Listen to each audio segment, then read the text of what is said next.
All right, guys, we're assessing the shoulder today. I got Jeff, a collegiate athlete. Jeff, your shoulder's weak. I'm gonna tell you that. I don't know, man. I think I've been putting in a lot of work at the gym. It's weak. Let's test it right now. Put yourself in Jeff's shoes. We're going to really assess him, and you can see where you're strong or where you're weak. So let's dive into it. All right. First things first. What I want to look at when I do an evaluation is I want to look at your motion. So what's your motion look like overhead? Good. That's pretty good. So how you're 2 years out from a rotator cuff? Yep. Okay. I had surgery 2 years ago, November. And you're 28 years old right now. 27, gonna be 28 December. Okay, so that's young right now, but that's also going to be good because we can use that and say, so if you have a rotator cuff surgery, it's not the end of the world. Let's see this. I definitely thought it was the end of the world when I had surgery. There's still hope for you as a bow hunter. Right. What's your motion look like this? Just get a crossbow. Yeah. Exactly. Go ahead and go backwards. So now face that direction exactly. And so one thing here, what you're looking at is this internal rotation where you'll see a lot of people are limited here. So right shoulder was the surgery side. Now switch to the other way. So slightly less on this side. Do that one more time. Yeah, you can definitely tell here. And then go.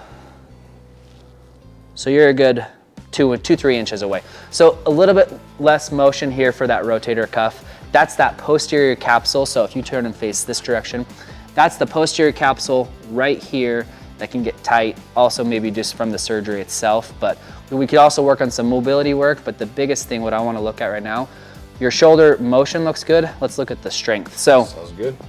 One thing that you can do at home, which is really helpful. So I have this fancy little device that will tell you, it's a force gauge. It's going to tell you how strong you are. And so there's a specific percentage that we want people to be at for drawing a bow back to prevent injury. So let me grab my phone here, pull this up here. What's the strongest number you've ever seen? I think it was at Total Archery Challenge. This guy's probably gonna watch this last year, and it was like 27%. It was pretty good. That's pretty good. So we'll see where you're at. All right. You think you're pretty strong. 27 is the number to beat. So what you're gonna do is let's test your left shoulder and hold on to that. Let me just tear this out. Yep. Okay, good. So you can look right here. He doesn't know what he's gonna get. You're going to just rotate, okay? So just externally rotate, go ahead.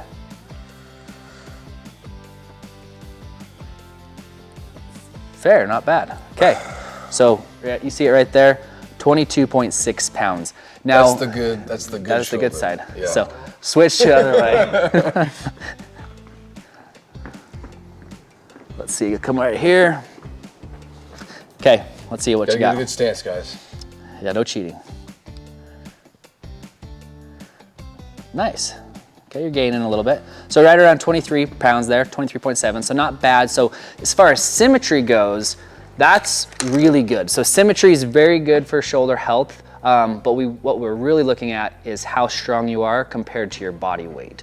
And then we also look at age category as well. So younger, if you're 18 to 20 years old, your mid-20s and stuff, you should be a certain percentage, probably higher than you are gonna be when you're 60 or 70.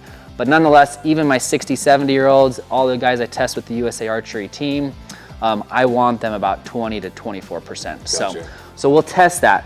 Now what I wanna show you really quick is how to do this at home, because not everyone has this device. But what you can do with a bow scale here. How much does one of those cost? So this one I think this is the last chance.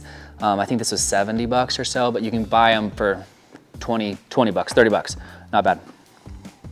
Okay, so same thing. Let's zero that out. Go ahead, and let's see what we got.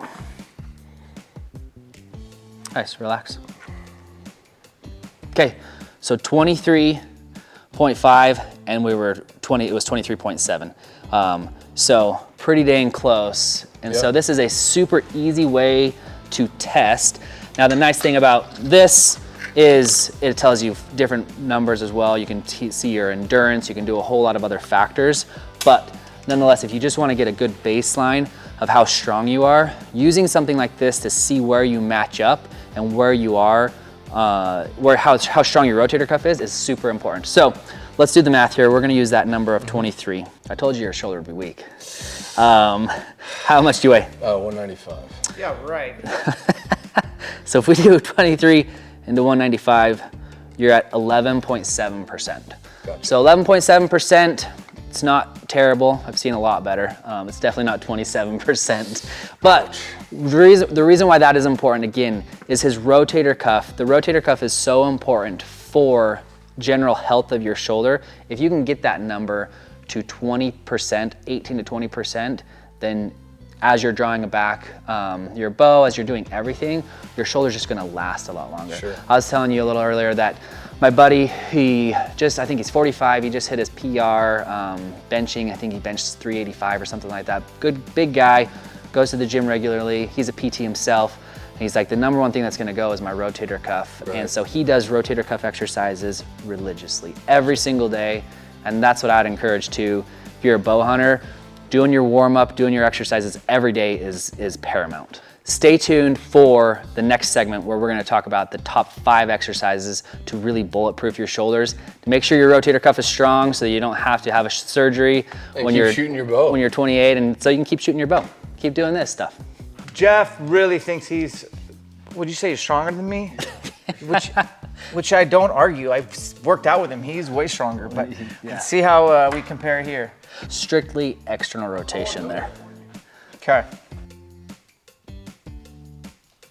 Nice. What was Jeff? 24.3, I think, right? 24.4, nice job. You beat him.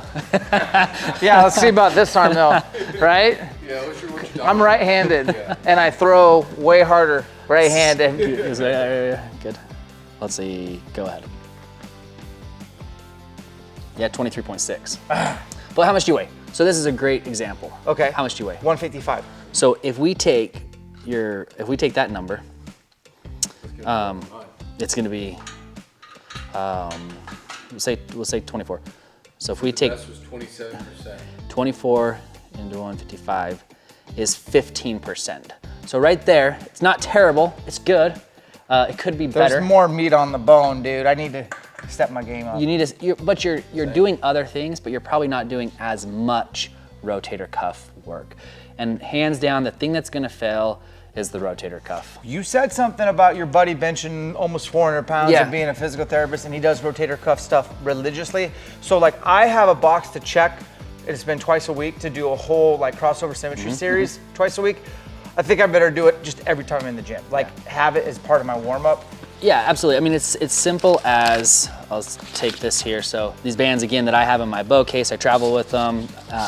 It's as simple as doing, in between a set or so of anything, reverse flies, anything like that, grabbing this and doing some rotator cuff work here, grabbing this, doing the rotator cuff here, doing the opposite, the internal rotation as well, just simple rotator cuff exercises, push-ups, all these other exercises, they target the rotator cuff, so people can do that and it's still good, but it's not, I should say they address the rotator cuff, they don't target the rotator cuff. And so, Let's finish with this. Let's show these guys some movements and just have you tell them what it is so they have an idea of all the cool stuff the shoulder does. And then I'll forget something. Yeah. So what is this called?